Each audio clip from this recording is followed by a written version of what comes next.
नमस्कार साथियों। साथियों, सुबह से काफी दुखद घटना आप लोग सुन रहे होंगे कि अजीत पवार जी का, जो कि महाराष्ट्र के सिटिंग डेप्यूटी चीफ मिनिस्टर थे, उनका प्लेन हादसे में, प्लेन क्रैश के अंदर निधन हो गया। हादसा इतना खतरनाक था कि प्लेन में सवार जितने भी 5 लोग थे अजीत पवार जी को मिलाकर, सबकी मौके पर ही मौत हो गई। हादसे के कारणों का भी पता नहीं लगाया जा सका है, लेकिन जांच चल रही है और प्राइमरी रिपोर्ट्स में जो जो कारण निकल कर आए, किस कारणों की वजह से ये हादसा हुआ है, उनकी चर्चा हम आज के सेशन में करेंगे। इसके साथ ही इससे पहले कौन-कौन सी ऐसी बड़ी हस्तियां रही हैं जिनका इसी प्रकार के प्लेन हादसे में, प्लेन क्रैश के अंदर निधन हुआ है, उनको भी हम आज के सेशन में देखने वाले हैं। इसके साथ ही अजीत पवार जी की मृत्यु के बाद महाराष्ट्र में पॉलिटिकल इक्वेशंस किस प्रकार से बनेंगी, कुछ-कुछ इस चीज की चर्चा भी हम आज के सेशन में करेंगे। तो चलिए सेशन की शुरुआत करते हैं। मेरा नाम है चारू गुप्ता और मैं स्वागत करती हूँ आप सभी का चारू एजुकेट्स पर।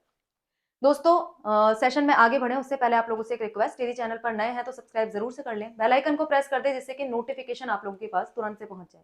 इसके अलावा वीडियो अच्छी लगती है तो लाइक और शेयर भी जरूर से कर दें, अपनी जो ओपिनियन है कमेंट बॉक्स में भी बता कर जाएं। आते हैं आज के मुद्दे पर। सुबह एक काफी दुखद घटना देखने में आती है। अजीत पवार जी का प्लेन हादसे में, प्लेन क्रैश में निधन हो जाता है। 5 लोग इस प्लेन के अंदर सवार थे, 2 पायलट थे, एक तो पायलट इन कमांड थे और एक को पायलट थी। दोनों का ही निधन हो जाता है और उसमें आखिरी शब्द आपको सुनने को मिलेंगे, ओ नो। मतलब कि काफी कोशिश की गई पायलट के द्वारा भी, लेकिन इस हादसे को बचाया नहीं जा सका। जानते हैं अजीत पवार जी के बारे में, किस प्रकार से इनका पॉलिटिकल करियर रहा है। जन्म इनका 22 जुलाई 1959 को अहमदनगर के अंदर हुआ था। उसके बाद पॉलिटिक्स में इन्होंने एंटर किया 1982 के अंदर, और जो इनका पहला पॉलिटिकल ब्रेक था, या फिर आप कह सकते हैं इलेक्टेड एमपी जो लोकसभा के अंदर ये बने थे 1991 में, बारामती से बने थे। बारामती वही जगह है जहां पे अजीत पवार जी की प्लेन हादसे में, प्लेन क्रैश के अंदर डेथ हुई थी। इस प्रकार से आप लोग देख सकते हैं, मुंबई से बारामती एयरपोर्ट की तरफ ये फ्लाइट जा रही थी। सुबह 8:10 पे टेक ऑफ की थी और लैंडिंग होने ही वाली थी। लैंडिंग 2 बार कराने का पायलट के द्वारा प्रयास किया गया। पहली बार लैंडिंग कराई गई तो किन्हीं रीजंस की वजह से लैंडिंग नहीं हो पाई, प्लेन को वापस ऊंचा उड़ा दिया गया। उसके बाद जब वापस से लैंडिंग कराई गई प्लेन की, उस दौरान यह हादसा हुआ है। हादसे के रीजंस अगेन मैं बता रही हूँ, अभी के लिए क्लियर नहीं है, लेकिन जो प्राइमरी रिपोर्ट्स के अंदर चीजें निकल कर आई हैं कि क्या वजह हो सकती है, वो चीज हम यहाँ पे देखने वाले हैं। अभी ये जो प्लेन है, कौन सा प्लेन था इसकी हम चर्चा कर लेते हैं। मिड साइज का एक प्लेन है जिसका नाम है लियरजेट 45। ज्यादा बड़ा प्लेन नहीं है, मिड साइज का है। जो छोटे प्लेन्स होते हैं, इस टाइप के प्लेन्स होते हैं मिड साइज, उनमें हादसे की संभावनाएं नॉर्मली ज्यादा होती हैं और इस प्रकार का हादसा हमें देखने को मिला है। इसका क्रू साइज 2 पायलट्स का है और 2 ही पायलट इसके अंदर थे। बाकी 2 लोग और थे और एक अजीत पवार जी थे, जो इस प्लेन के अंदर टोटल 5 यात्री सवार थे। कुल क्षमता अधिकतम 9 पैसेंजर या अपने साथ लेकर जा सकता है। 51,000 फीट की ऊंचाई तक उड़ सकता है। इसके अलावा फ्यूल भरकर एक बार में 3700 किलोमीटर की यात्रा कर सकता है। इस प्रकार का ये प्लेन है, लियरजेट प्लेन, जिसमें अजीत पवार जी सवार थे और बाकी के लोग भी इसके अंदर शामिल थे। अब यदि हम बात करें कि हादसा एग्जैक्टली हुआ किस जगह है, जैसा कि मैंने आपको बताया बारामती एयरपोर्ट पर यह हादसा हुआ है लैंडिंग के दौरान।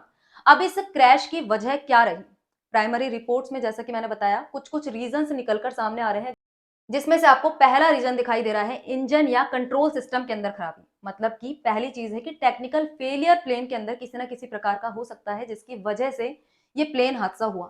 दूसरी चीज पायलट एरर भी हो सकता है पायलट की गलती की वजह से लैंडिंग में या फिर एंगल में किसी भी प्रकार की दिक्कत हो, जिसकी वजह से प्लेन हादसा हुआ। अगर लैंडिंग के समय जेट की स्पीड और एंगल सही नहीं होते हैं तो इस प्रकार के छोटे प्लेन्स क्रैश कर जाते हैं। और अभी एक्सपर्ट्स के द्वारा माना जा रहा है कि हो सकता है कि पायलट्स के द्वारा किसी प्रकार की गलती लैंडिंग के दौरान की गई हो। और ऐसा क्यों कहा जा रहा है, क्योंकि 2022 में अमेरिका के अंदर इसी प्रकार का प्लेन क्रैश हुआ था और वो भी विमान लियरजेट 45 था। तो उसके अंदर भी पायलट ने स्पीड और एंगल में गड़बड़ी की, जिसकी वजह से दिक्कत आई और वो प्लेन हादसा हुआ। ऐसी चीजें बाद में रिपोर्ट आई तब पता चला। मतलब ऐसा पहले हो चुका है तो हो सकता है इस बार भी ऐसा ही हुआ हो। एक्सपर्ट्स के द्वारा ऐसी चीजें बताई जा रही हैं। तीसरी चीज क्या हो सकती है, हवा की गति और खराब मौसम की वजह से चीजें हो सकती है। ठंड इस वक्त है, फॉग हो, धुंधलापन हो वहां पे, इस वजह से यह हादसा हुआ है।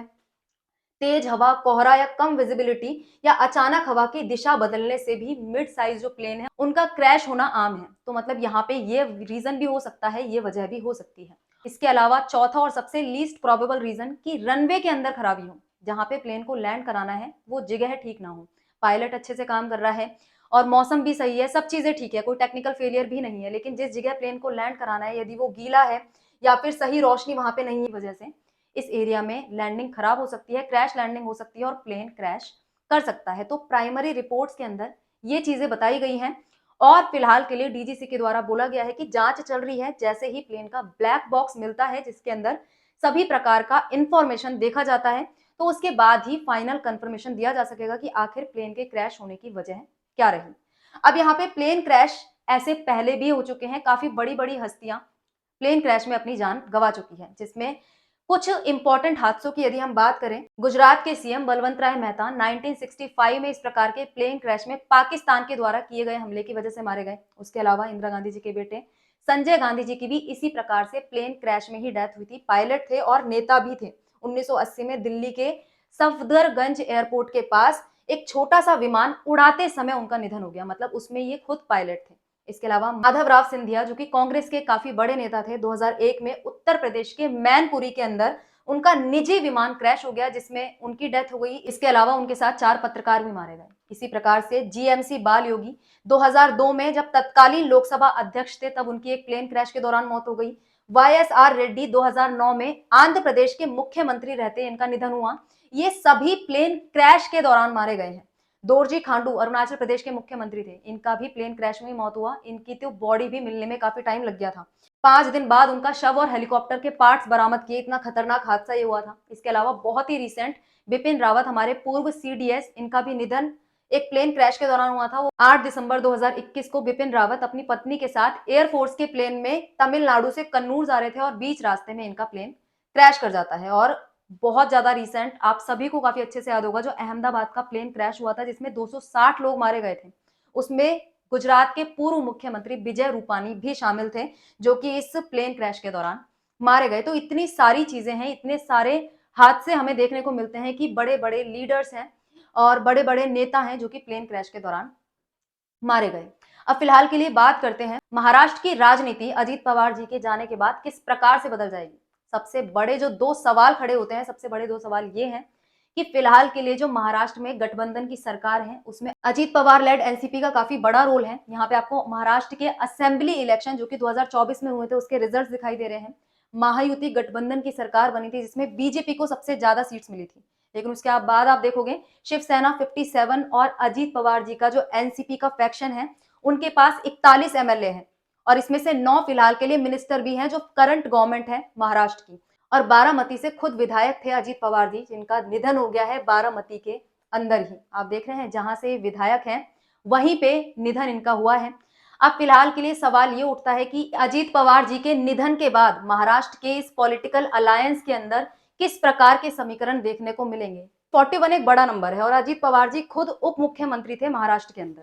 किसी और व्यक्ति को फेस के रूप में ले आया जाएगा, उप मुख्यमंत्री बना दिया जाएगा, वो बड़ी बात नहीं है। लेकिन एनसीपी का जो अजीत पवार जी वाला फैक्शन है उसके अंदर वो खुद एक बड़ा फेस थे, ग्रास रूट लेवल पर लोगों से कनेक्टेड थे। और इसके बाद आप देखोगे कि जो एनसीपी है शरद पवार वाली, उसके अंदर भी कोई बड़ा फेस आपको देखने को नहीं मिलेगा। और ऑलरेडी शरद पवार जी खुद कह चुके हैं कि राज्यसभा की जब उनकी टर्म कंप्लीट हो जाएगी तो उसके बाद वो संन्यास ले लेंगे। और अजीत पवार जी ऑलरेडी अब इनका निधन हो चुका है, तो एनसीपी में एक बड़ा फेस आपको देखने को नहीं मिलेगा। इसके बाद सेकंड नंबर पर जो आपको दिखाई दे रही है लीडर, जो एनसीपी के एक फेस के रूप में उभर कर आ रही है, वो है शरद पवार जी की बेटी सुप्रिया शुले, जो कि नेशनल लेवल पर एक बड़ा फेस है। और कहा जा रहा था, कहीं ना कहीं इस प्रकार की बातचीत भी चल रही थी कि एनसीपी के दोनों फैक्शंस को मर्ज कर दिया जाएगा।